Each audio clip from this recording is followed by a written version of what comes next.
मिलिए दुईजी अम्मा से। दुईजी अम्मा आई तो थी उत्तर प्रदेश के इलाहाबाद यमुना पार के शंकरगढ़ इलाके में मजदूरी करने, लेकिन उनसे आदिवासियों के ऊपर हो रहे जुल्मों को देखा नहीं गया और उन्होंने वहां के खनन माफियाओं के खिलाफ झंडा बुलंद कर दिया। एक गरीब घर की होने की वजह से इनके और इनके परिवार के ऊपर काफी जुल्म हुआ, लेकिन इन्होंने आदिवासियों की लड़ाई लड़ने के लिए अपनी जान की परवाह किए बगैर खनन माफियाओं और पट्टेदारों से आदिवासियों को उनका अधिकार दिलाने के लिए संघर्ष शुरू कर दिया। दुईजी अपनी इस लड़ाई में चली तो अकेली थी, लेकिन जल्द ही उनके पीछे सैकड़ों की तादाद में इलाके के लोग भी जुड़ने लगे और उनकी इस ताकत में महिलाओं के लिए काम करने वाला एक संगठन भी साथ आ गया। महिला समाख्या नाम की एक संस्था ने दुईजी का साथ दिया।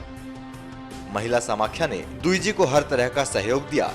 उसके बाद तो दुईजी ने पीछे मुड़कर नहीं देखा और उन्होंने समाज की गरीब और सताई हुई महिलाओं के लिए काम करना शुरू कर दिया।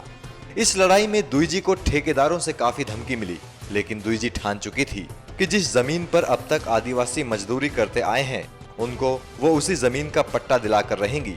वर्षों की लड़ाई के बाद अंत में जीत दुईजी की हुई और आज आलम यह है कि इस इलाके में वो 18 आदिवासियों को पत्थर तोड़ने का पट्टा दिला चुकी हैं।